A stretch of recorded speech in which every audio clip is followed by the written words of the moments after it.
Shabbat Shalom a todos os irmãos.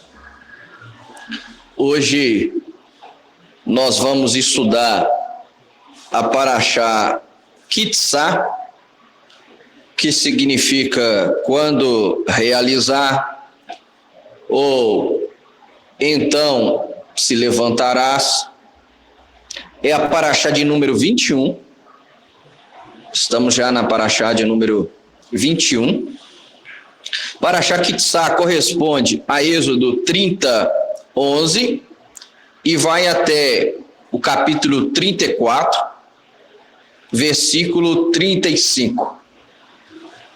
É uma parashá onde nós temos vários eventos importantes, onde nós poderíamos abordar, estudar, meditar, falar sobre.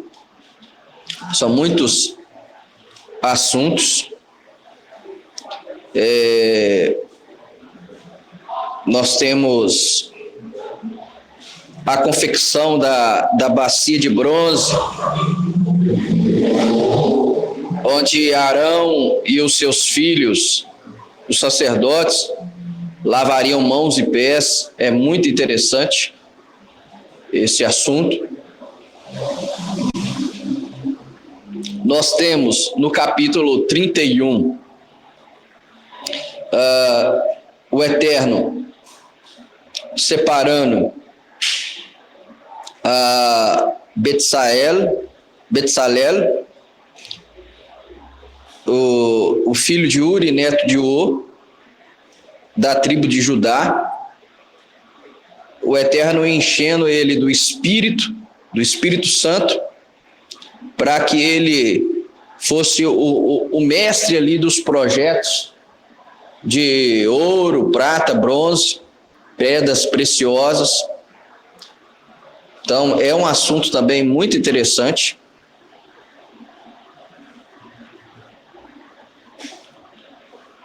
Onde o Eterno enche com o seu espírito Betzalel.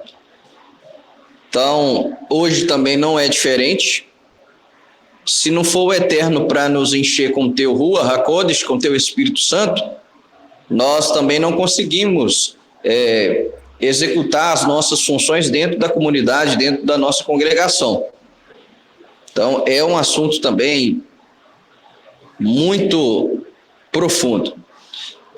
Ainda no capítulo 31, nós temos o Eterno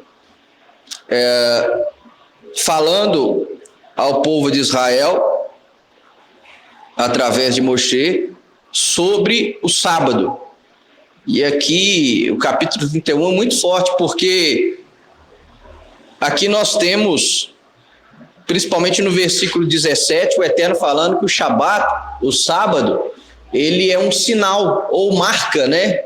Outro, ali em hebraico, é sinal ou marca. Assim como aqueles que andam na anomia, vivem sem lei, sem a instrução de Deus, vão receber a marca do anticristo. Aqueles que são do Eterno, a marca deles é o Shabat, é o sábado. É o que diz Êxodo 31, 17. Ele falando sobre o Shabat. Ele é um sinal entre mim e o povo de Israel para sempre. Pois em 6 dias Adonai fez os céus e a terra, mas no 7º dia parou de trabalhar e descansou. Então o Shabat é o sinal, a marca, não só do povo de Israel, mas do povo de Deus. Do povo de Deus. E nós temos ensinado aqui que, assim como a circuncisão é uma marca física no povo judeu, o Shabat é uma marca espiritual. Então nós temos a marca física, mas nós temos na carne, né? Mas nós temos a marca espiritual, que é o Shabat, que é o sábado, para todo o povo de Deus. A circuncisão é para o povo de Israel. Já o Shabat é para todo o povo, pois o Shabat ele foi dado, entregue já na criação, no 7º dia de criação. Foi dado desde Adão. No capítulo 32 de Êxodo,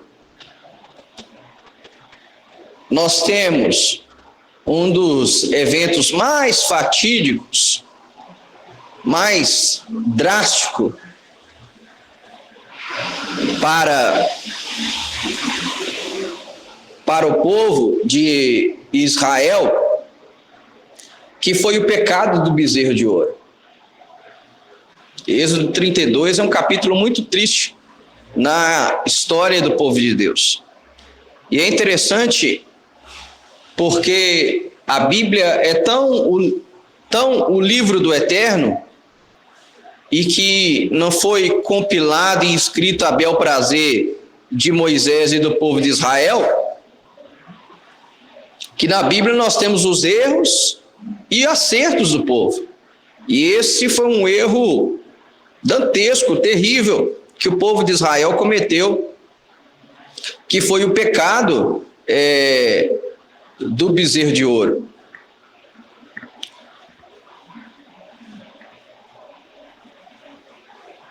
A gente vê muito essa paraxá período próximo do carnaval ou pós-carnaval, né? E aqui nós temos a palavra folia no Êxodo. Paz do Senhor, tudo bem? Em Êxodo 32:6, que diz assim: na manhã seguinte, bem cedo, eles se levantaram e apresentaram uma oferta queimada e ofertas de paz. Mais tarde, o povo assentou-se para comer e beber. Depois, eles se entregaram à folia, né? Então,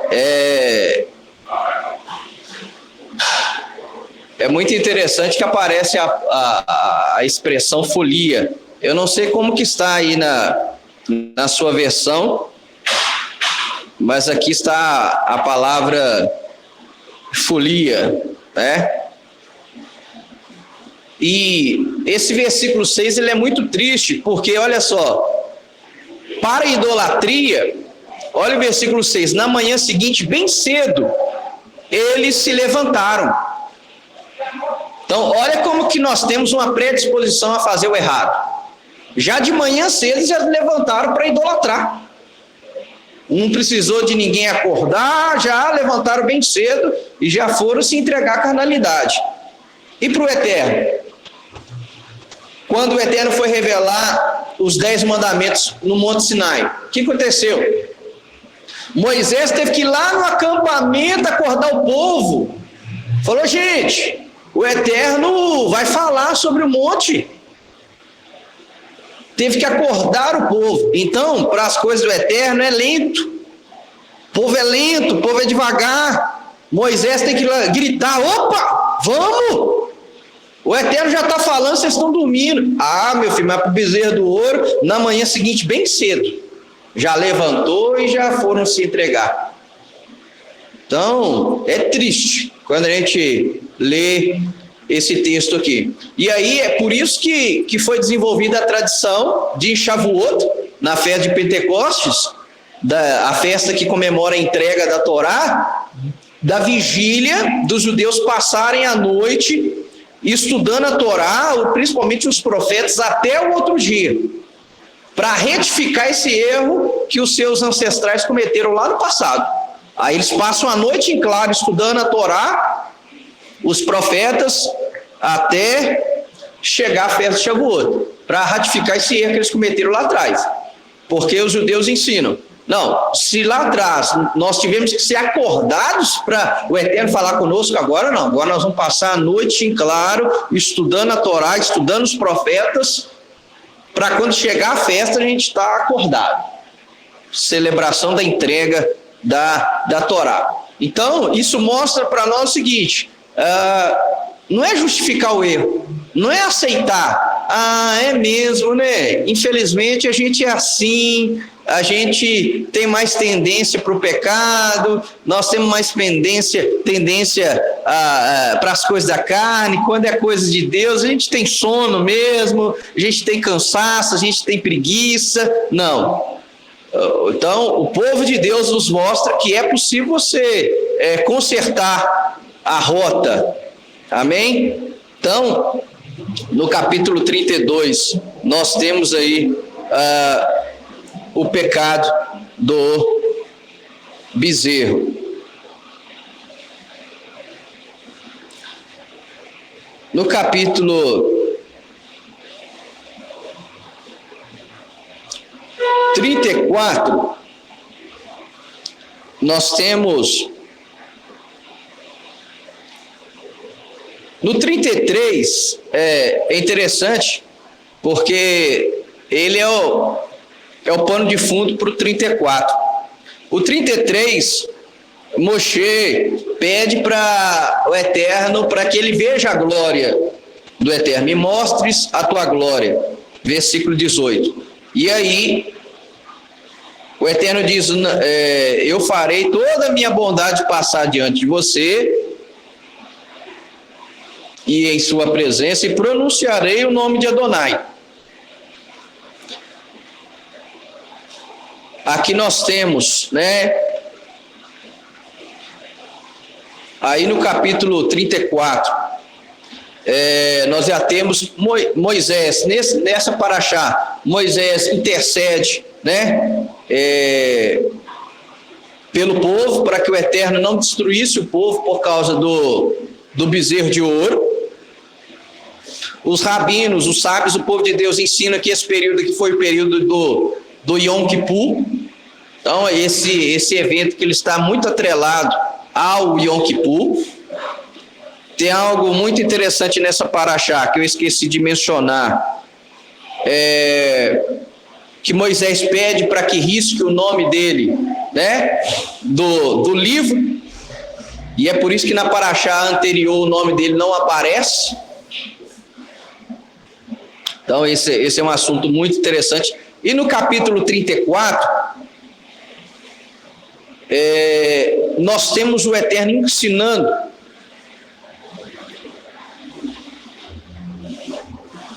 como que alcança o perdão, a misericórdia, a graça diante dele. E no capítulo 34, nós extraímos dele os 13 atributos da misericórdia de Deus.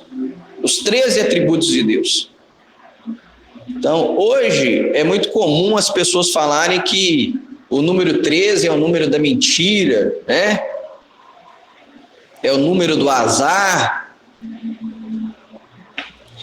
Só que o número 13, ele tem essa ligação com o Eterno, e não com o azar, não com feitiçaria, não com a mentira. Não, o 13 é o número do Eterno, é um número que mostra os 13 atributos da misericórdia de Deus. Então, é fantástico essa paraxá. Tem muito assunto aqui para a gente abordar, muito mesmo. Eu fiquei inclinado a falar sobre o Shabat, né, como a marca do povo de Deus, a falar sobre o Shabat, mas nós teremos outra oportunidade para falar sobre o Shabat. Eu fiquei inclinado a falar sobre os 13 atributos da misericórdia de Deus, que é fantástico, é um estudo sensacional. Mas o Eterno colocou no nosso coração para nós falarmos sobre a metade de um cheque, né? Então o tema de hoje vai ser metade de um shekel, como ser completo. Esse é o tema. E esse tema é o que dá o nome, que dá origem essa paraxá, Êxodo 30, versículo 11. Se você quiser abrir a sua Bíblia, Êxodo 30, 11. Aí eu até trouxe aqui para os irmãos conhecerem o shekel. Pega aí, Wesley. Passa para os irmãos aí, ó. Meio shekel, um shekel. Essa aí é uma das lembrancinhas que nós temos lá de Israel. Falando, não, essa aí eu vou guardar. O meio shekel. Então é isso aí que o Eterno pediu, que os irmãos estão vendo. É isso aí que o Eterno pediu para que fosse como oferta de resgate. Então vamos lá. Êxodo 30, 11 e 12. É algo tremendo isso aqui. Adonai disse a Moshe: quando você realizar um censo do povo de Israel e registrá-lo, cada pessoa, ao registrar-se, deverá pagar. Essa expressão é muito forte. Pagar um resgate pela própria vida, Adonai. Se você puder anotar isso aí, marcar na sua Bíblia, na sua versão pode ser que apareça um pouco diferente, mas isso aqui chamou muita atenção dos sábios. Como assim pagar um resgate pela própria vida, Adonai? E aí se levantou o questionamento: pode o homem dar alguma coisa em resgate à sua vida?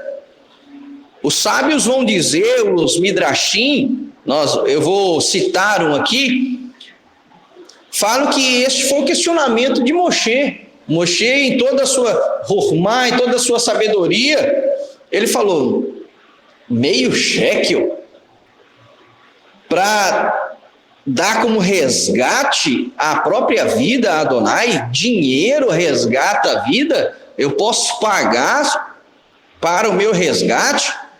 E aí Moshe ficou sem entender essa mitzvah, esse mandamento, e há muito assunto, muita discussão sobre essa mitzvah aqui, sobre esse mandamento que o Eterno pediu para que o povo desse meio shekel para que pudesse pagar pelo resgate da sua própria vida.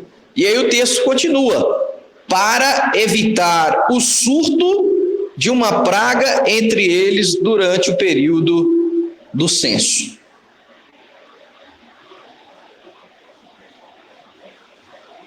E nós vamos ver, eu acredito que os irmãos lembram, que houve um episódio na Bíblia onde o povo foi contado, e foi contado da forma errada, e o Eterno instaurou uma praga,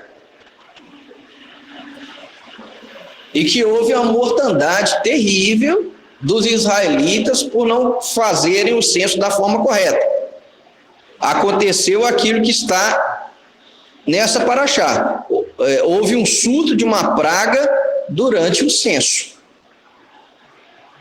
Aí o versículo 13 diz assim, esse versículo 13 também é muito importante.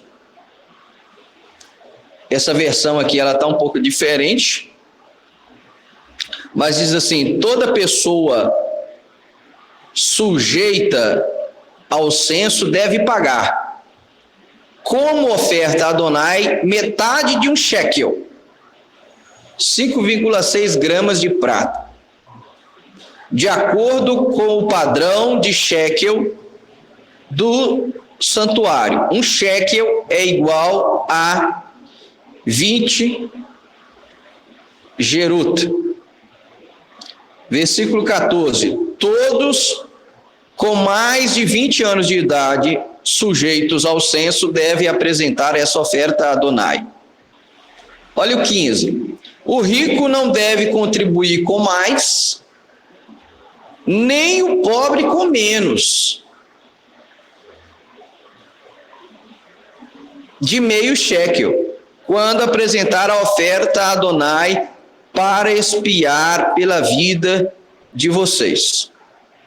Receba o dinheiro pela expiação do povo de Israel e empregue-o no serviço da tenda do encontro, para que seja uma recordação do povo de Israel diante de Adonai, para expiar-lhes a vida. Então isso chamou muito, essa expressão chamou muito a atenção dos rabinos, porque é muito forte. Esse mandamento expiar a vida tem mandamentos muito mais complexos, muito mais difíceis para resgatar a vida. Então meio shekel hoje seria 50 centavos. 50 centavos. É muito barato. É por isso que o Eterno disse: o pobre, eu vou dar só 25 centavos. Não, está acessível.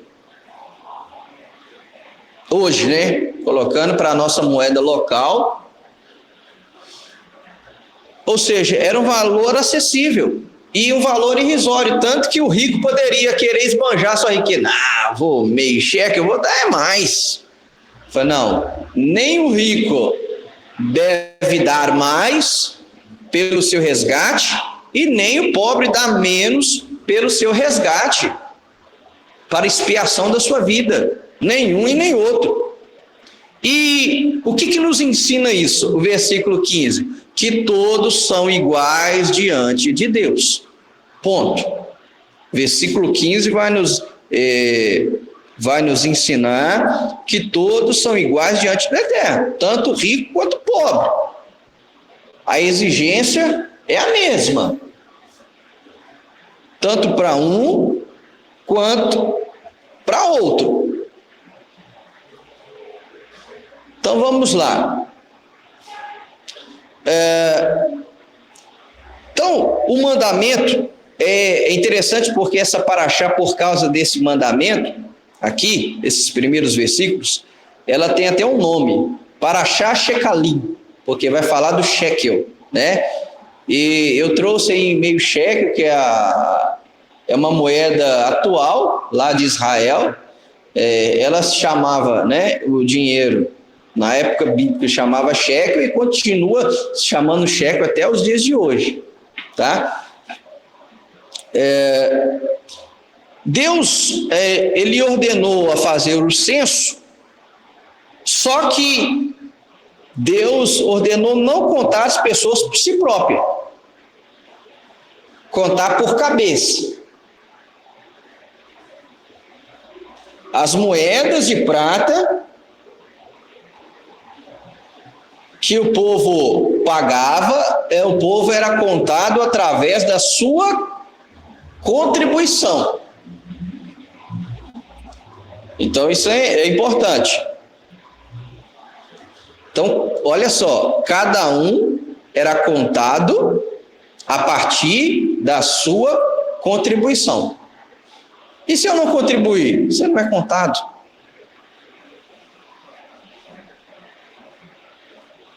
Então não adianta. Nós temos na congregação aí 200 cabeças. Quantos contribuem?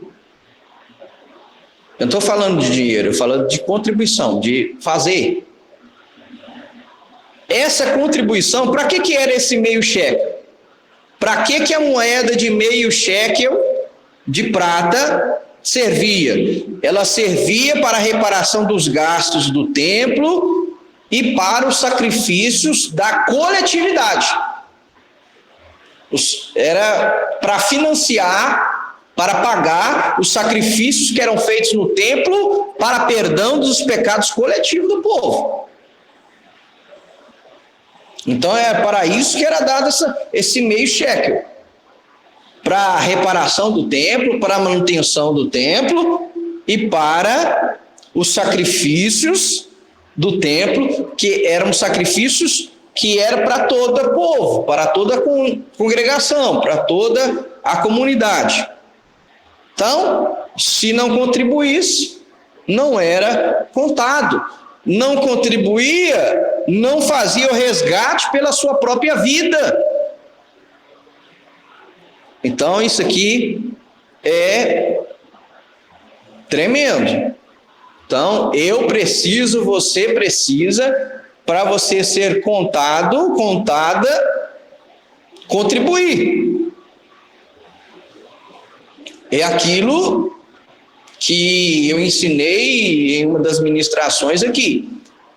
O judeu, ele tem muito fixada esse ensino na mente, esse propósito. Todo judeu entende, eu vim a esse mundo, e se eu vim a esse mundo, eu vim a esse mundo com um propósito. E se eu vim para esse mundo com propósito, eu tenho que encontrar esse propósito, eu tenho que contribuir com algo. O judeu, ele não se contenta em só sobreviver, em só nascer, crescer, envelhecer e morrer, não. Ele tem que deixar um legado. Ele entende que ele tem um propósito, ele vê esse mundo e ele tem que contribuir com algo. É por isso que eu repito, quando você pega em proporção de povo, o povo de Israel é um povo minúsculo. O estado de Israel é menor do que o nosso estado de Sergipe. E o povo de Israel contribuiu e contribui com várias invenções tecnológicas, biológicas, contribui com várias invenções. O povo de Israel contribui para o mundo. É por isso que o povo de Israel é o povo que mais recebeu o prêmio Nobel. Em todos os aspectos, em todas as áreas. Economia, ciência, literatura. Por quê? Porque o judeu entende, eu tenho que contribuir com algo.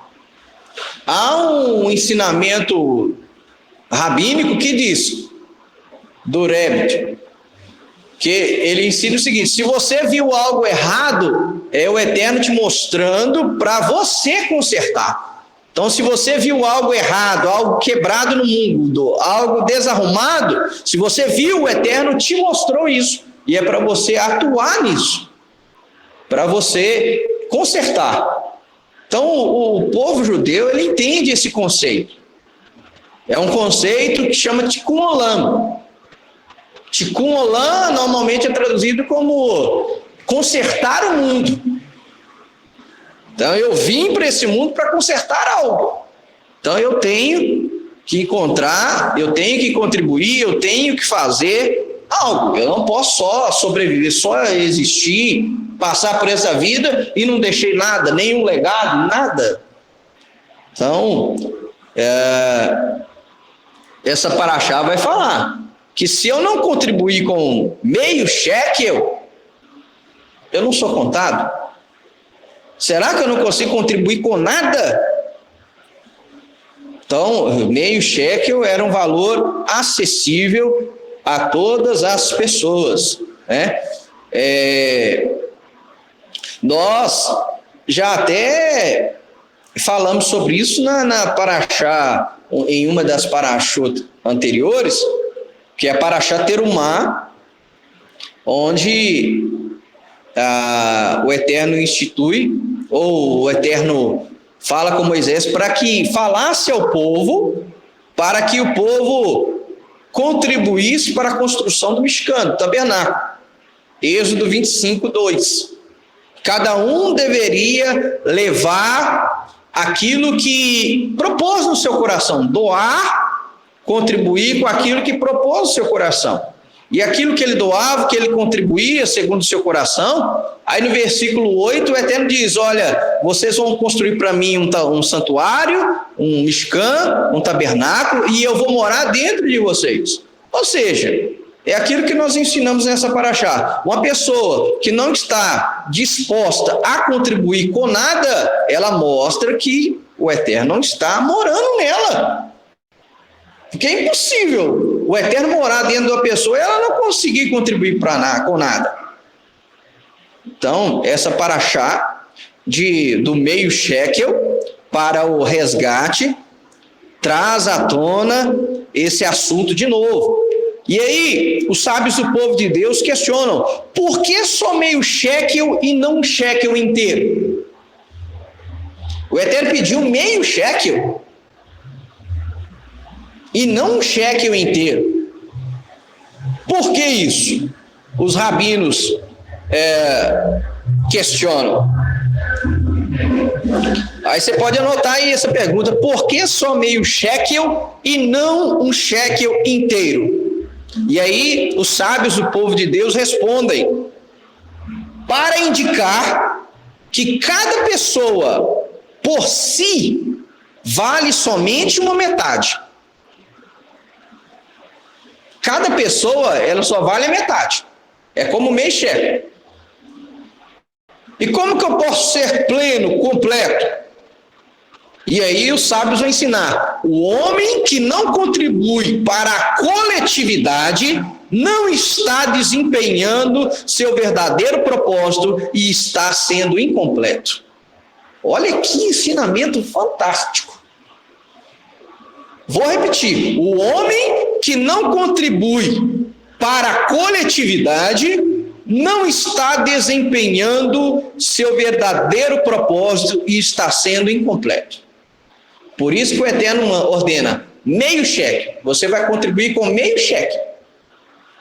Mas por que meio? Por que não inteiro? Não, você só é inteiro, completo, quando você contribui para a coletividade, para o todo. Olha o que o Eterno está ensinando. Então a pessoa só é completa quando ela contribui para a coletividade.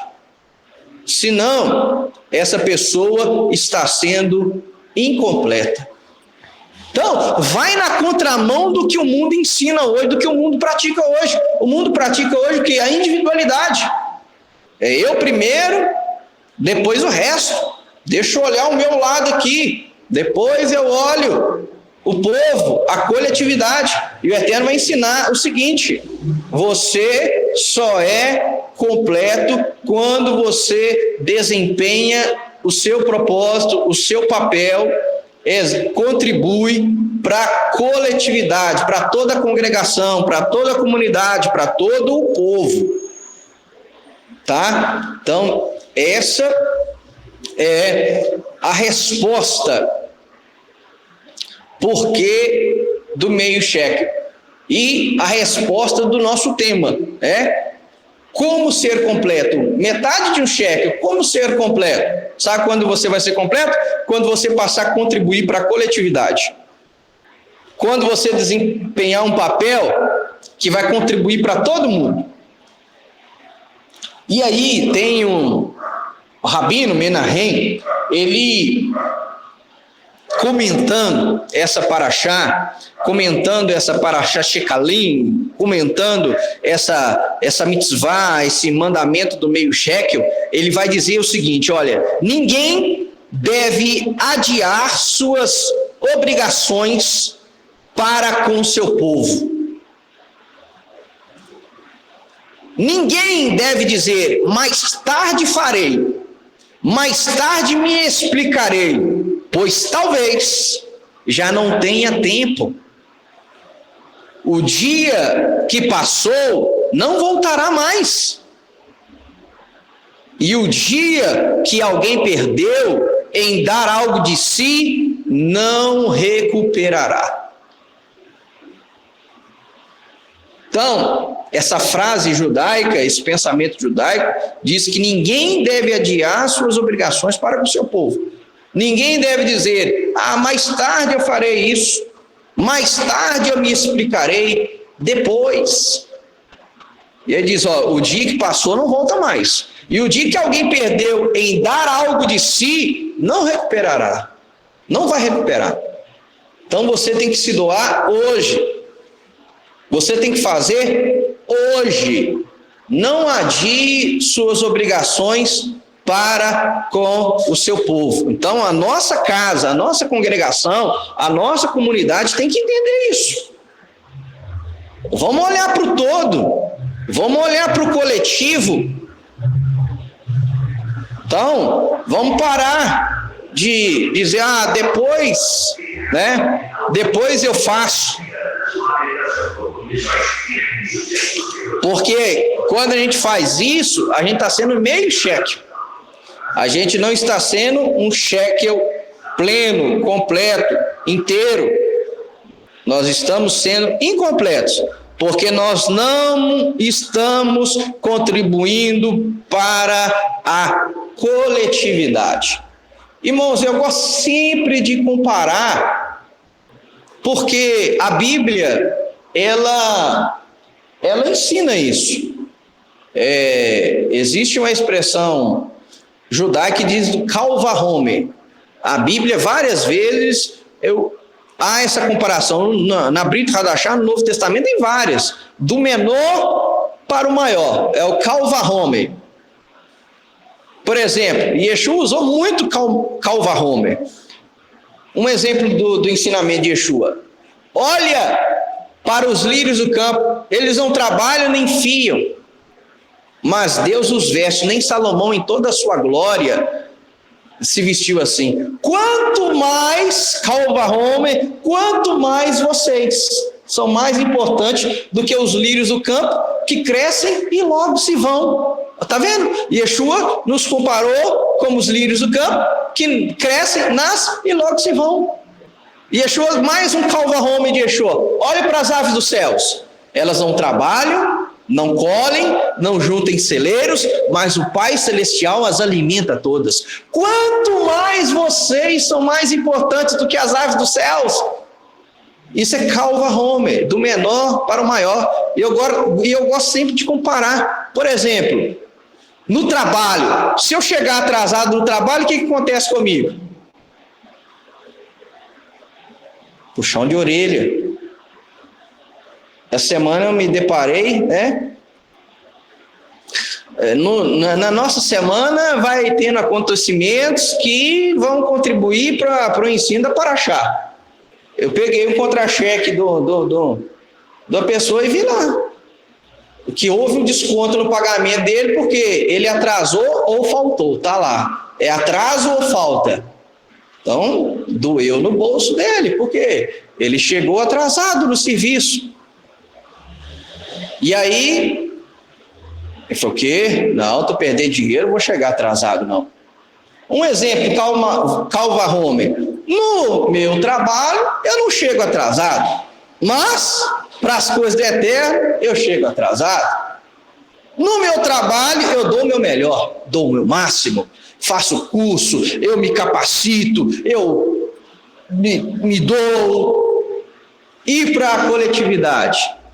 E para a contribuição do reino? Né? Você sabe? Eu falei, não. Então é o Kal vachomer, mas peraí, o que é mais importante? O seu emprego ou a sua contribuição para o reino? É lógico, é o reino, né? Buscar primeiro o reino dos céus, a sua justiça e todas as demais coisas. Não, na prática não é, meu irmão. Não é. Na prática é buscar primeiro as coisas terrenas e depois o reino dos céus. Porque no trabalho tem compromisso com o horário, com o trabalho eu dou o meu melhor, eu dou o meu máximo, eu fico até depois do horário. Meu filho, se o estudo demorar, já tá demorando isso aqui, hein? Então você vai ver o Kal vachomer, do menor para o maior, e aí na prática nós vemos se eu sou um shekel completo, se eu sou meio shekel, se eu estou contribuindo para a coletividade, ou se eu estou só olhando para mim mesmo, se eu estou dando só justificativas. E uma coisa, irmãos, o Eterno sabe de tudo. De tudo. O Eterno conhece o nosso coração, gente. O problema é que o povo parece que esquece. O Eterno olha o coração da gente. Então não adianta eu estar aqui ministrando, mas com má vontade. É sacrifício de tolo. O Eterno conhece a nossa kavaná, a intenção do coração. A gente faz papel de tolo para nós mesmos. A quem nós queremos enganar? Quem? Nós estamos tentando nos lubridiar, nos auto-enganar, porque não faz sentido. O Eterno tudo vê, o Eterno tudo sabe, o Eterno sonda mentes e corações. Então, nós temos que parar de fazer isso. Quando é para a congregação, depois eu olho isso. Depois eu faço isso. Você está sendo meio shekel. Você não está contribuindo para a coletividade. Você não está contribuindo para a sua congregação. Você não está contribuindo para o seu povo. Então, nós temos que refletir muito sobre isso. Meio shekel. Como ser um shekel completo? O homem que não contribuir para a sua coletividade não está desempenhando seu verdadeiro propósito e está sendo incompleto. Então, o dia que passou não voltará mais. E o dia que alguém perdeu em dar algo de si, não recuperará. Então, irmãos, vamos fazer daqui para frente, vamos contribuir mais para a coletividade, para todo o povo, para toda a casa, para toda a congregação, para toda a comunidade. E aí nós vamos ser um shekel pleno, completo, inteiro.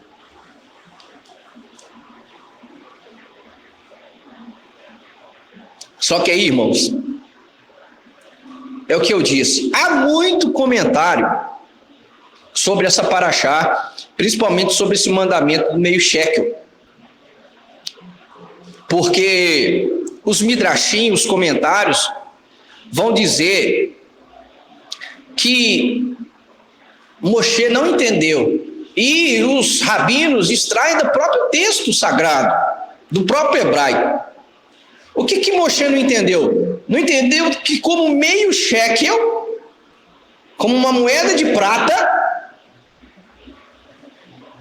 ela pode ser usada como um resgate, como está aqui no versículo 12, um resgate pela própria vida Adonai. Não entendeu?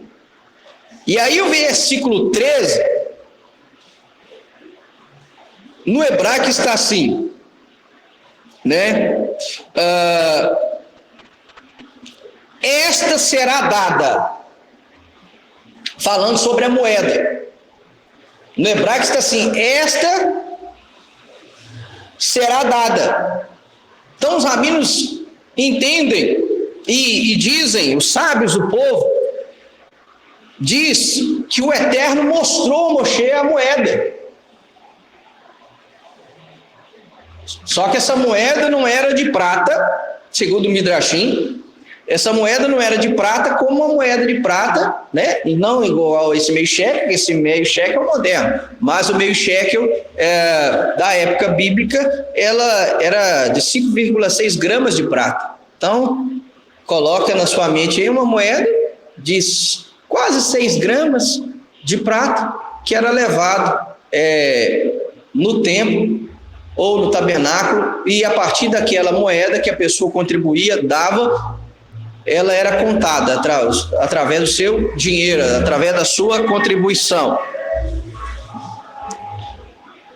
E aí, por causa desse versículo, Êxodo 30, 13, esta será dada, os rabinos, os sábios dizem, os midrashim dizem que o Eterno mostrou a Moshe, como mostrou todo o tabernáculo, os utensílios, mostrou a moeda. Só que não era uma moeda de prata.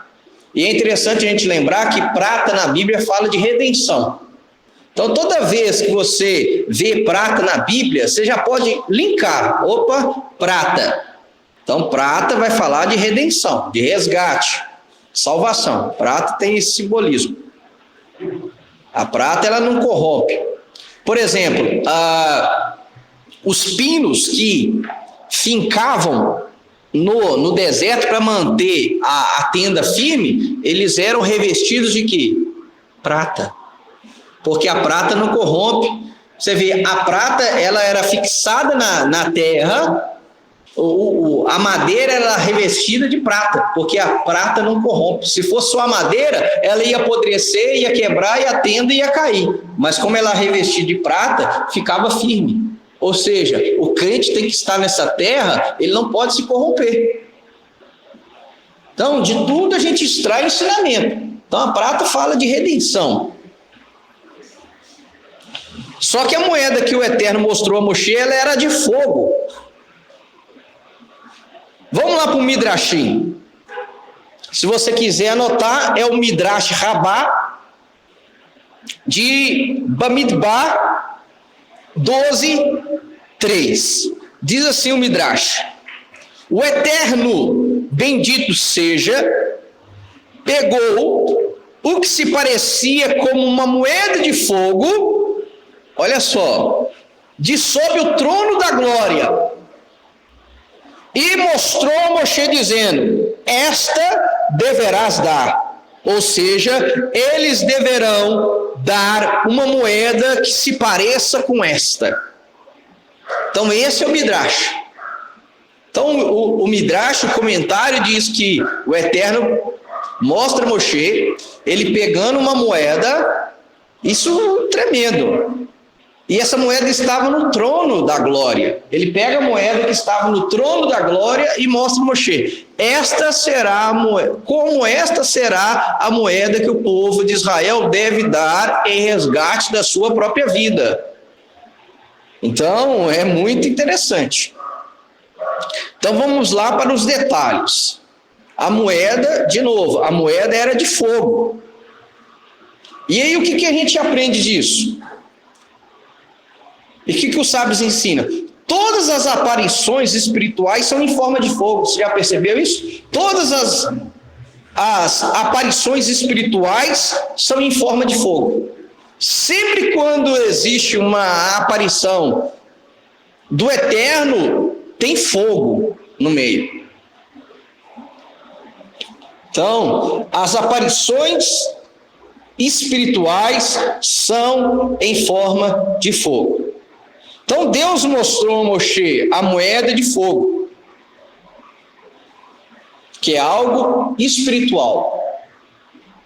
Então, pegou uma moeda de fogo do trono da glória e mostrou a Moshe: vai ser igual a essa que o povo de Israel deve doar, deve dar. Então a moeda era de fogo. Fogo porque as aparições espirituais são em formas de fogo. E aí quando eu li isso, falei: não é verdade? Aí você vai linkando, todas as aparições, as manifestações, sempre tem fogo. E aí, qual que é a explicação para a moeda ser de fogo? Porque a que o Eterno mostrou a Moshe era de fogo, mas a que o povo oferecia era de prata. Vai ser igual a essa, mas aqui é de prata e essa aí é de fogo. Não, porque essa aqui é espiritual, por isso que ela é em forma de fogo. Essa aqui da terra é em prata, ela é terrena, por isso que é em prata. Só que a prata não corrompe. Então, como que a moeda de prata, aí os sábios vão ensinar, como que uma moeda doada de prata, ela vai se tornar uma moeda de fogo? É possível? Os sábios dizem sim. Você vai fundir o espiritual com o material. É uma fusão do espiritual com o material. E aí os sábios ensinam como que essa moeda ela vai se tornar de fogo. E aí eles explicam: quando uma pessoa cumpre uma mitzvah, cumpre um mandamento com uma moeda física e acrescenta o elemento do fogo, então eu posso fazer algo material, uma contribuição material. Exemplo, eu posso estar aqui ensinando, estou dando uma contribuição normal. Um professor aí, qualquer professor ensina. Isso é algo que material. Professor ensinar algo terreno. Mas eu posso tornar esse algo terreno e espiritual? Pode. Aí eu tenho que acrescentar o fogo. E o que é esse fogo? O elemento fogo, isto é, seu entusiasmo, calor, energia. Isso forma um fogo espiritual. Então, quando eu ensino, mas eu ensino com o quê? Com fervor. Dando o melhor. Qualquer coisa. Quando a irmã está limpando aqui, mas dando o seu melhor, você está colocando fogo no negócio. Fogo. Você está acrescentando fogo. É algo material, é algo físico. Mas ele deixa de ser físico quando você emprega energia, calor, fervor. Então, os sábios ensinam todo mandamento. Ele pode ser só apenas terreno. Mas quando você emprega fogo, energia, calor, entusiasmo, aí você está colocando fogo. Esse ensino aqui é fantástico.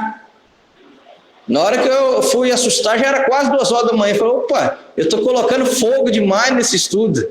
Deixa eu ir dormir, porque senão eu perco hora. Mas é o quê? É o entusiasmo. Você vai estudando, fala, nossa, fantástico. Nossa, tremendo. E aí? Não, eu tenho que compartilhar isso, eu tenho que ensinar isso, eu tenho que passar para as pessoas isso. Você está colocando energia, entusiasmo, fogo. Então, os sábios ensinam todo mandamento que você guarda, que você cumpre. Quando você coloca entusiasmo, você está colocando fogo nele. É por isso que os sábios ensinam. A pessoa, ela podia estar dando uma moeda de prata, meio shekel, para o resgate da sua alma. Só que essa moeda de prata, ela se transforma em moeda de fogo. E aí, o Midrashim ensina que o Eterno mostrou a Moshe a moeda. Ele diz que quando uma pessoa que cumpre essa mitzvah com uma moeda física e acrescenta o elemento do fogo, isto é, seu entusiasmo, calor e energia, isso forma um fogo espiritual e então isso pode ser um resgate até para a sua alma. E aí o Eterno explicou a Moshe que ele não entendeu como que o meio shekel, uma moeda de prata, pode servir para resgate de uma alma. E aí o Eterno mostrou para ele, está aqui, ó. Eles vão pegar uma moeda de fogo em cima do trono, mostrou para ele, é essa. Mas como, Eterno? Eles vão dar uma moeda de prata? Não, eles conseguem fazer com que ela se torne fogo. É só ter entusiasmo, energia, calor, fervor. A gente usa mais hoje a expressão fervor. E aí é fantástico, porque não tem como. Nós temos, como diz a Bíblia, nós temos a mente do Mashiach. E aí você pensa, ele pegou a moeda de fogo de onde? De cima do trono da glória. E ele viu algo espiritual sendo aplicado no terreno. E a gente sabe hoje quem é que deu o resgate pela nossa própria vida, que foi Yeshua. Então, quando eu passei a fazer uma analogia de quando ele pega a moeda e mostra a Moshe, para nós, ele pega Yeshua e mostra Yeshua. Está aqui, ó, a moeda de meio shekel, do trono da glória. Deixa eu tirar aqui do trono da glória e mostrar. Yeshua não é meio shekel. Por quê? Ele é shekel pleno, completo, inteiro. Por quê? Ele se prendeu na qualidade da vara, de menra, da palavra. Ele se prendeu em forma de Deus. Ele poderia. Eu sou o Logos, eu sou filho de Deus, Deus criou todas as coisas através de mim e para mim, todas as coisas subsistem através de mim. Ele poderia ter ficado no seu trono, mas o que ele fez?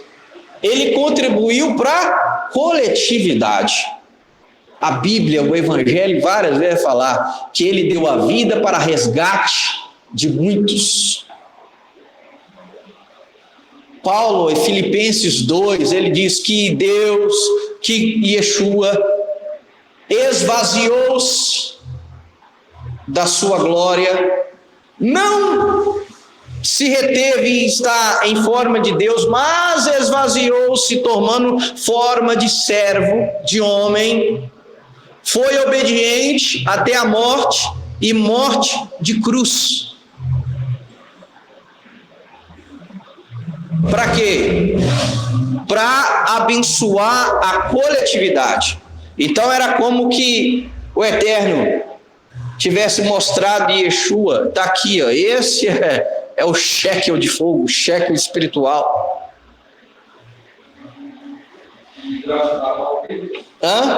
É o Midrash Rabbah Bamidbar, né? Números, né? 12:3.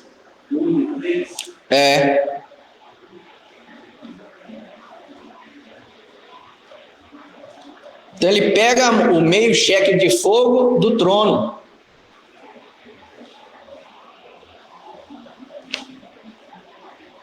E aí vamos para a gente firmar a nossa analogia, a gente terminar, para o livro de Hebreus.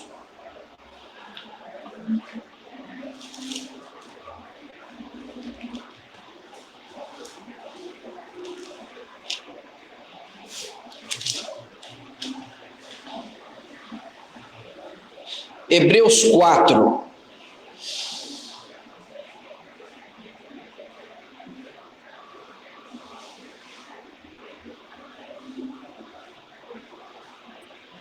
Hebreus 4:16.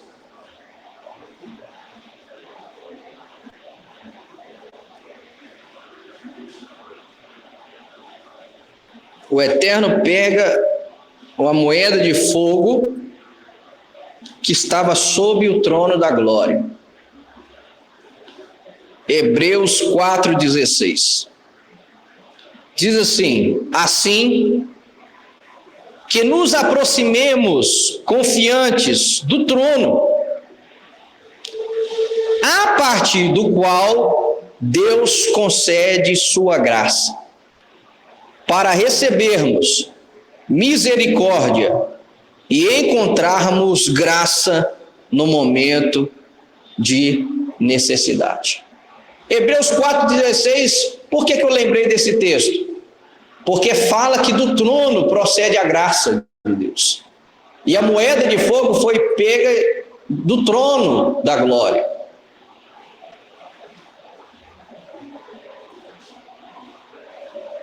E essa graça, essa misericórdia, é Yeshua. É Yeshua. É por isso que Paulo, em Filipenses 2, ele vai dizer o quê? Que haja em vós o mesmo sentimento que houve em Cristo Jesus, que não se usurpou ser igual a Deus, mas esvaziou-se da sua glória, tornando forma de servo, de homem, e foi obediente a Deus até a morte, e morte de cruz. Outro texto, ainda em Hebreus. Vamos nos reter só em Hebreus. Hebreus 8.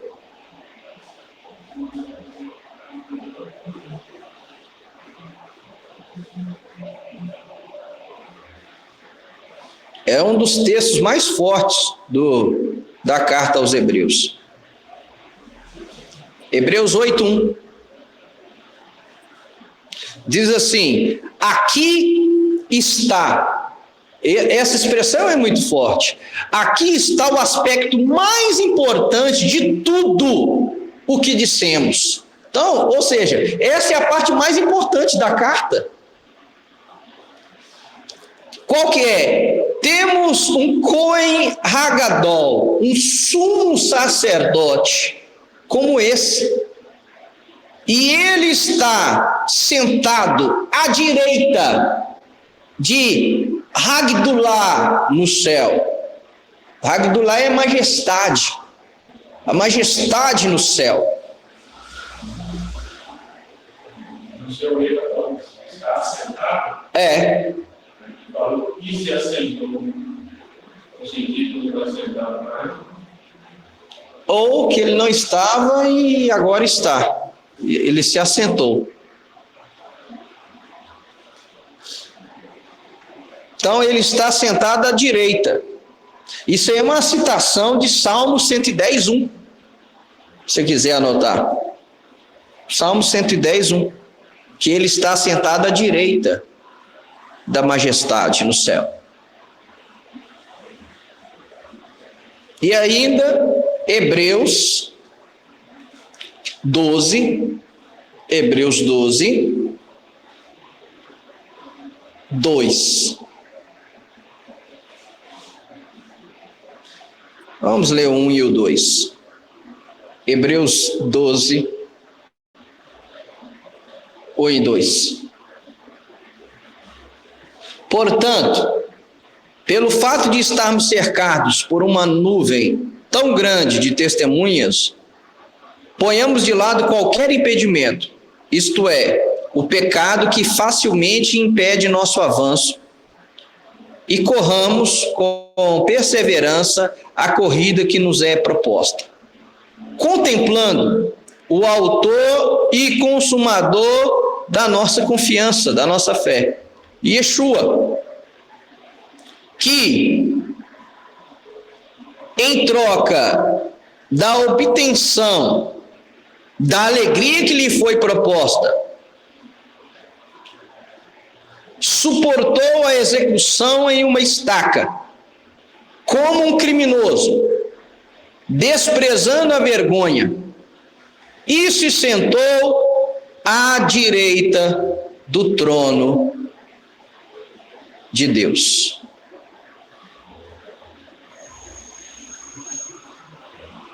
Então não tem como a gente desassociar esse pegar a moeda do trono da glória e mostrar a Moshe, isto é o que o povo dará como resgate até pela sua própria alma com Yeshua. Ou seja, nós temos o exemplo de Yeshua. Ele se esvaziou. O próprio Paulo ele vai aplicar que haja em nós o mesmo sentimento que houve em Cristo. O mesmo sentimento tem que haver em nós. Yeshua não pensou só nele, ele pensou na coletividade. E ele sabia muito bem o que ele ia passar. E que não seria fácil. Tanto que quando ele está lá no Getsemane, no Getsemane, na prensa de azeite, e o que ele pede? Senhor, se for possível, passa de mim esse cálice. Todavia não seja feita a minha vontade, mas a sua. O que a gente aprende com isso? Ele deixou de lado o seu próprio desejo, a sua própria vontade, para se apegar à vontade de Deus. Ele abriu mão da sua vontade. O texto de Hebreus vai dizer que Deus ouviu ele. Deus falou: filho, se você quiser, não precisa de ir não. Mas ele esqueceu subjugar a sua própria vontade. Falou: não, quero fazer a tua vontade. E foi fiel até a morte de cruz, gente. Eu já falei aqui, era a pior morte da época. Porque quem era crucificado era criminoso. Ele se sujeitou a ser tratado como um criminoso. Era vitupério, era vergonha, era exposto nu no madeiro. Ele se sujeitou a isso. Era uma das mortes mais terríveis. Os romanos eram cruéis. E aí eles criaram esse método de crucifixão. Por quê? Porque a pessoa ia agonizando e morrendo aos poucos. Eles não queriam que morresse depressa.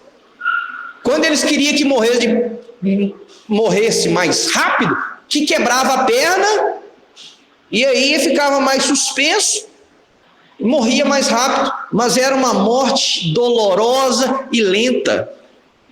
Pensa seu corpo ser carcomido de cãibras, você sofrer com cãibras durante horas, e as cãibras começam nos membros e indo para o pulmão, e a pessoa ter dificuldade de respirar, os pés pregados num prego, você tem que se apoiar sobre o pé pregado para poder respirar um pouco, para suportar mais. E ele suporta isso durante 3 horas terríveis. Para quê? Para servir de resgate para muitos. Ele pensou na coletividade. A pergunta: por quê? Por que isso? Por que ele dá a sua vida? Ou seja, os rabinos perguntam: por que Deus criou o mundo? Se ele é autossuficiente? Porque Deus teve o desejo, e Deus quis compartilhar. Então, que haja em nós o mesmo desejo que houve em Cristo Jesus. Então, quando o Eterno mostra a Moshe, pegou a moeda e mostrou a moeda do trono da glória, está aqui. Eles vão dar uma moeda como essa. O exemplo nós temos do trono da glória é Yeshua. Não tem como viver diante dessa história, diante dessa mensagem, diante desse saber, desse conhecimento. Não tem como viver de outra forma. Como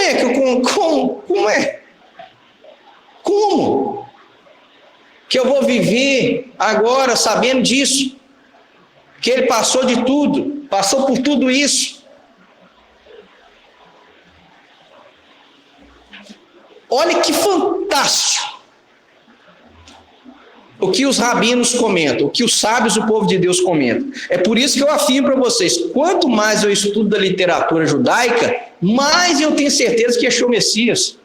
Não tem como alguém estudar a cultura judaica e negar Yeshua. Não tem como. Não tem. Olha só, como a gente tem a mente do Mashiach, a mente de Cristo, quando você lê esse texto, sua mente já linka em Yeshua. Olha o que diz os sábios sobre esse texto, sobre o meio cheque, ou a moeda de fogo do trono da glória. A criação ex nihilo, ou seja, a criação ex nihilo é o criar do nada. O único que cria do nada é Deus. Tanto que hoje, qual que é a máxima?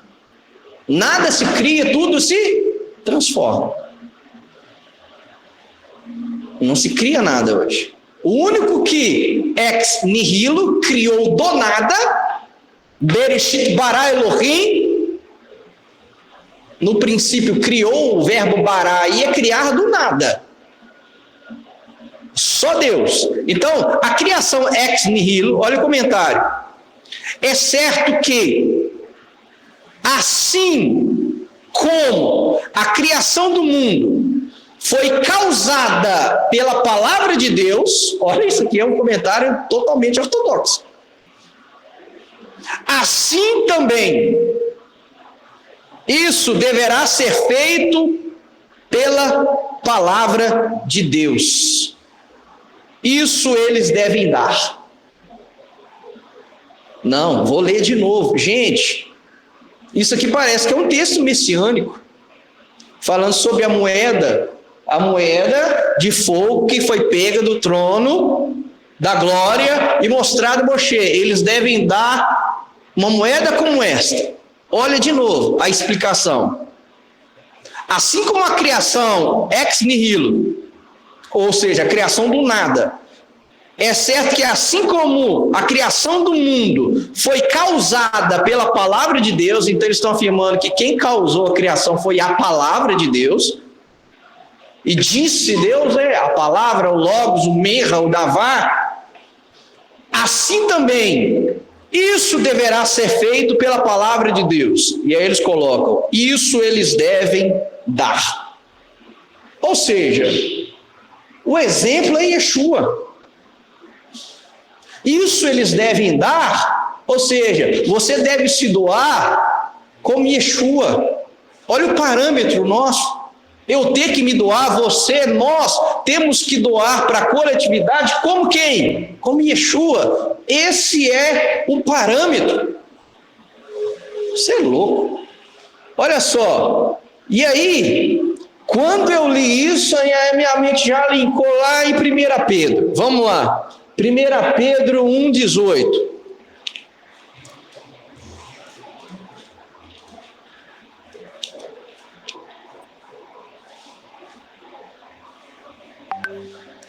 Primeira Pedro 1,18.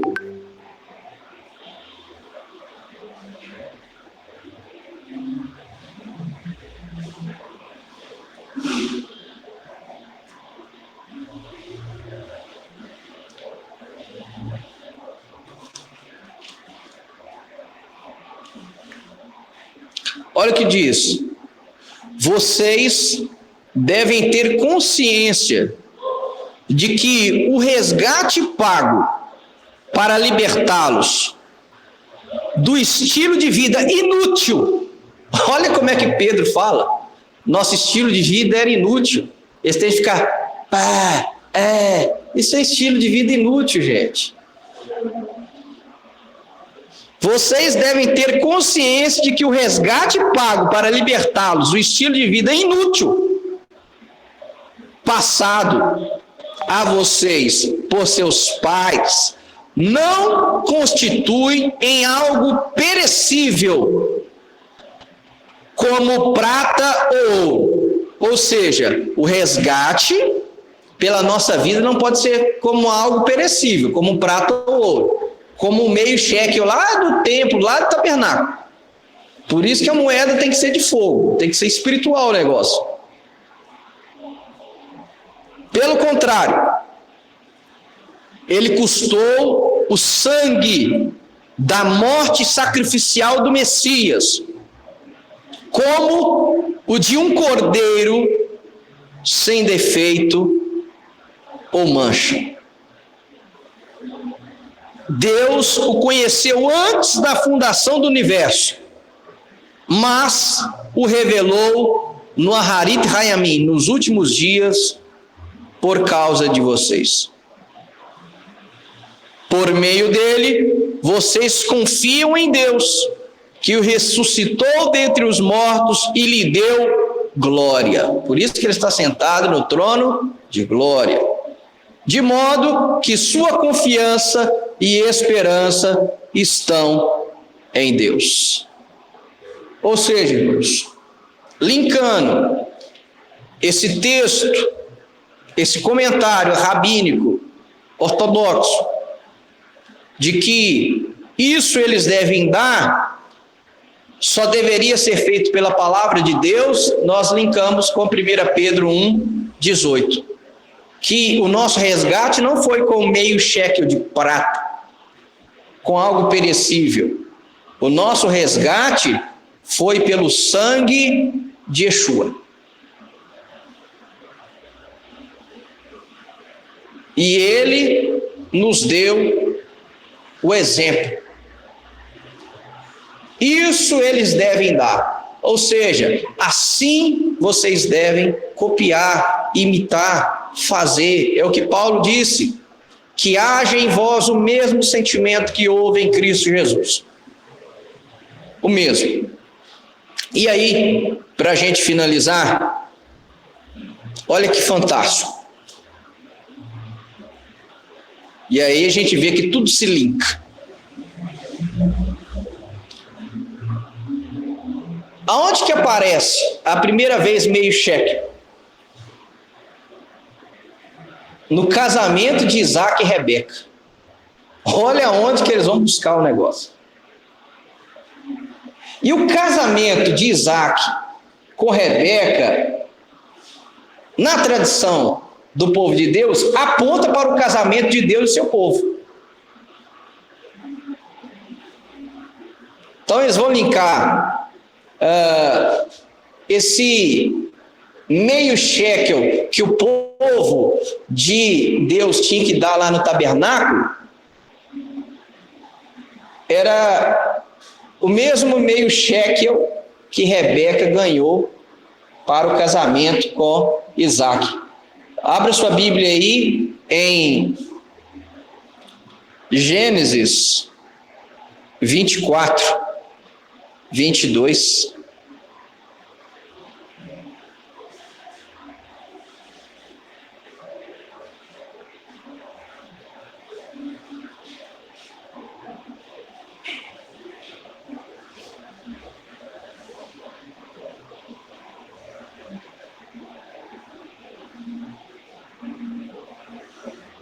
Diz assim: tendo os camelos acabado de beber, tomou o homem um pendente de ouro de meio ciclo, meio shekel.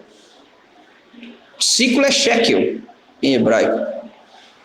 Meio shekel, meio ciclo de peso. E 2 pulseiras para as mãos dela, do peso de 10 ciclos de ouro. Então, eles associam esse meio shekel aqui, do casamento de Isaac com Rebeca, aponta para o casamento de Deus e o seu povo. E tem o meio shekel no meio do casamento de Isaac e Rebeca. Porque quando você vai para o deserto, na tradição ensina que no deserto Deus casou com o povo. Os profetas vão dizer isso. O profeta Jeremias, capítulo 2, vai dizer que Deus casou com o povo de Israel. A Ketubá, o contrato de casamento, foi a Torá. Quando Deus dá a Torá, os 10 mandamentos, foi a Ketubá, o contrato de casamento.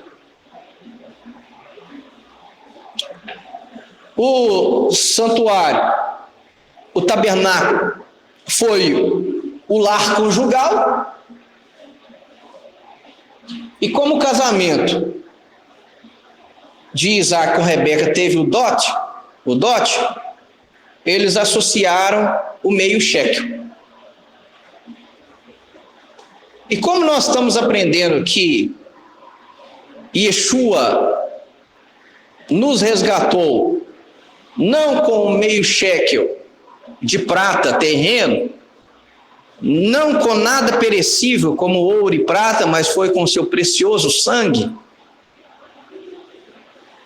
ele nos resgatou para Deus.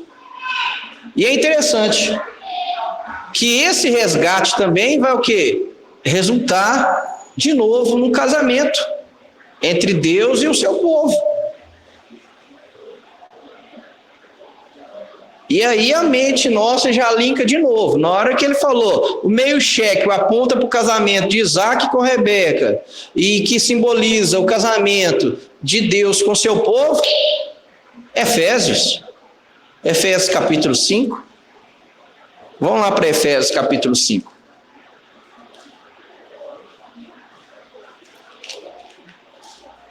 Para a gente terminar.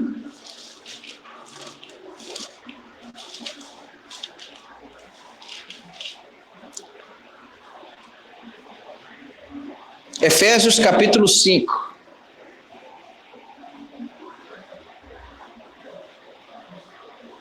Assim como o meio shekel foi dado para que houvesse o casamento, assim Yeshua deu o seu sangue para que houvesse o casamento. Efésios 5, 21. Paulo diz assim: submetam-se uns aos outros no temor ao Messias. As mulheres devem se submeter ao marido como o fazem em relação ao Senhor, porque o marido é o cabeça da mulher, da mesma forma que o Messias, como cabeça da comunidade messiânica, mantém o corpo seguro. Da mesma forma que a comunidade messiânica se submete ao Messias, também as mulheres devem submeter aos maridos em tudo. Com relação aos maridos, ame cada um a sua mulher, como o Messias amou a comunidade messiânica e, de fato, olha só, entregou-se a favor dela. Para quê? A fim de separá-la para Deus, como que purificando-a mediante a imersão na mikvê, em águas, com o objetivo de apresentar a comunidade messiânica a si mesmo. Olha, apresentar para ele mesmo, como noiva da qual se orgulha, sem mancha, ruga ou qualquer coisa semelhante, mas santa e sem defeito. Até aqui. Então, o próprio Messias entregou a si próprio, derramou o seu sangue para ele.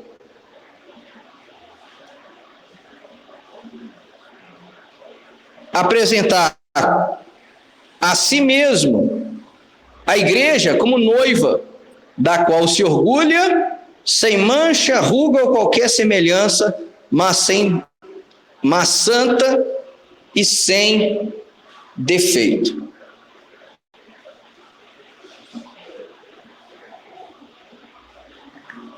E aí, eu convido você a abrir sua Bíblia, Mateus, capítulo 16,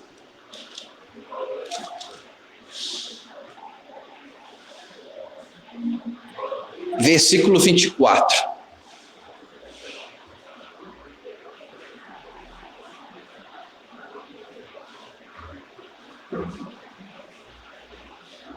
Ainda na expressão, isso eles devem dar. Ou seja, o exemplo. Dá para quê? Para o resgate, para servir de resgate, até para a sua alma. E aí voltamos à pergunta que foi dada a Moshe. Pode um homem dar alguma coisa em resgate da sua própria alma? Aonde que aparece essa mesma pergunta? Na Brit Hadashah. Aí a minha mente já foi para Mateus capítulo 16, versículo 24. Então Yeshua disse aos Talmidim: se alguém quiser me seguir, deve dizer não a si mesmo, tomar sua estaca de execução e vir atrás de mim. Porque quem quiser salvar a própria vida, a destruirá. Mas quem destruir sua vida por minha causa, a encontrará. Olha a pergunta aí. Que bem fará a uma pessoa se ganhar o mundo inteiro, mas perder a vida? Ou o que uma pessoa dará em troca de sua vida? Essa é a pergunta. O que pode dar a pessoa em um resgate da sua própria vida? Porque o Filho do Homem virá na glória de seu Pai com os seus anjos, e então recompensará cada um de acordo com a sua conduta. Então, esse texto vai linkar com a dúvida de Moshe, que foi dada a ele, segundo o Midrash Rabá Bamidbar 12:13. E Deus teve que explicá-lo. Como que pode meio shekel dar meio shekel como resgate da sua própria vida? E aí nós temos a explicação de que esse meio shekel, deu exemplo, que é a palavra de Deus, isso eles devem dar. Ou seja, Deus, o Eterno, deu o seu próprio Filho para o nosso resgate. Então, o que eu vou dar em troca, em resgate da minha vida? Seguir a Yeshua. Então, Yeshua disse aos seus discípulos, aos seus talmidim: se alguém quiser me seguir, deve dizer não a si mesmo. Se nós não dissermos não para nós mesmos, nós não conseguimos seguir Yeshua. Porque Yeshua teve que dizer não para a sua própria vontade para fazer a vontade do Pai. Lembrando de novo a oração no Getsemane: Pai, se for possível, afaste de mim esse cálice. Eu não quero beber esse cálice, mas todavia seja feita a tua vontade e não a minha. Ou seja, ele disse não para a vontade dele. Qual que era a vontade dele? Não quero passar por isso não. Mas ele fez a vontade do Pai. Ele disse não para si mesmo. Então, não é possível alguém seguir Yeshua e não dizer não para si mesmo. E dizer não para mim mesmo é o mesmo que morrer para mim. Por isso que o texto diz: tomar a sua estaca de execução e vir atrás de mim. Tomar a cruz e segui-lo. A cruz é símbolo de morte. Se eu não morrer para mim mesmo, para os meus desejos, para as minhas vontades, se eu não dizer não para mim mesmo, eu não consigo seguir Yeshua. É impossível. E aí o versículo 24 diz: porque quem quiser salvar a própria vida, destruirá. Eu já disse isso várias vezes. Eu ouvi isso da boca da minha família quando eu entreguei a minha vida para Deus. Você está destruindo a sua vida. Você está novo. Você tem 15 anos de idade. Agora que você vai começar a viver, é o que eles usaram essas expressões. Você vai perder a sua vida. Vai curtir a vida. Assim o mundo pensa. Quando eu entrego a minha vida a Cristo. Por que muitas pessoas que estão lá não querem estar aqui? Porque eu tenho que dizer não para a minha carne, para o meu eu, para a minha vontade. Teoricamente eu vou destruir a minha vida. E é o que o texto diz. Quem quiser salvar a sua própria vida vai a destruir. Do ponto de vista do mundo, vai destruir. Nossa, acabou com a sua vida. Nossa, você converteu com 15 anos, você não viveu nada. Então, meu filho, na hora de você voar, de você viver, de você aproveitar tudo, você entregou a sua vida para Deus. Nossa, você acabou com a sua vida. Eu digo o contrário: antes eu tivesse entregado a minha vida antes.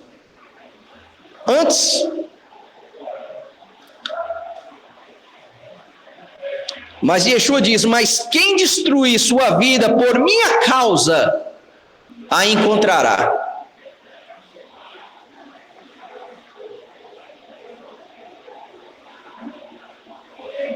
Porque ele diz: porque o que adianta uma pessoa ganhar o mundo inteiro e perder a sua alma? É aquilo que eu falo. Essa frase não é minha. Se eu não me engano, é do John Bonnet. ou escritor do Peregrino, se eu não estou enganado. 1 minuto no inferno, 1 minuto no inferno, fará com que a pessoa esqueça todos os bens que ela viveu aqui. As baladas, as boates, as bebedeiras, as glutonarias, as orgias, a riqueza, tudo aquilo que ele desfrutou aqui do bom e do melhor, 1 minuto no inferno vai fazer com que ele esqueça tudo que ele viveu aqui. Há contrapartida também, o oposto também é verdadeiro. 1 minuto no Olam Rabá, no mundo vindouro, vai fazer com que você, tudo aquilo que você teve que dizer não aqui, abrir mão aqui, 1 minuto lá, no reino dos céus, no reino de Deus, vai te fazer sentir, valeu a pena. Cada não que eu disse lá valeu a pena. Todos os males que a gente sofre aqui hoje, ao dizer não para a nossa carne, para o nosso eu, para a nossa vontade, 1 minuto lá, vai nos encher de esperança e de sentimento de recompensa. Valeu a pena. Então, para o mundo, nós estamos perdendo a nossa vida. Nossa, sábado de manhã, você estudando a Bíblia? Para o mundo, isso aqui é destruição. Você está destruindo sua vida, você está perdendo sua vida. Mas, na ótica de Deus, nós estamos ganhando a vida. Então, que bem faremos, ou que daremos em recompensa para a nossa alma? Seguir Yeshua. Esse é o nosso meio-cheque. Seguir a Ele. Não é fácil, irmãos, não é fácil. Você tem que dizer não para o seu querer, para a sua vontade. Só de estarmos aqui, nós estamos dizendo não para muita coisa. Chegar na igreja de manhã, no sábado à noite, você pede seu sábado 12. É isso aí. Não, mas você vai de sábado de manhã e à noite, você perdeu o seu sábado todo. É a melhor bênção que nós temos. Então, o que nós podemos dar em resgate da nossa alma? Seguir Yeshua, tomar a nossa cruz, como diz lá em Lucas, é todos os dias, tomar a cruz e segui-lo. Tem que haver renúncia. E é o que Yeshua diz aqui, ó. Ele vai voltar, ele vai vir na glória de seu Pai, e ele recompensará cada um de acordo com a sua conduta. Aquele que dizer mais não aqui, vai ter mais recompensa quando ele vier trazendo o reino. Isso é o que diz o Evangelho. Amém, irmãos? Então hoje nós respondemos aí, né? Como ser completo? Como ser completo?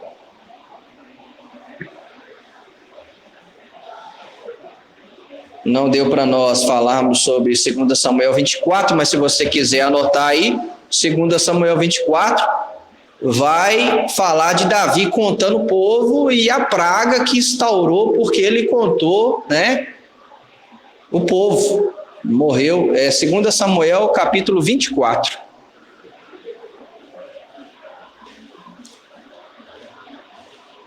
Então é isso, meus irmãos. Sigamos a Yeshua. Vamos dizer não para nós mesmos, vamos carregar a nossa cruz e seguir Yeshua. Isso tem um preço. É um preço muito alto. Custa algo de nós, mas vai valer a pena. Vai nos dar vida. Quem perder a sua vida por amor a Ele, vai achar a verdadeira vida, que está escondida em Yeshua. E quando Ele se manifestar, nós seremos aquilo que nós deveríamos ser. Amém? Shabbat Shalom e até o próximo estudo da Paraxá.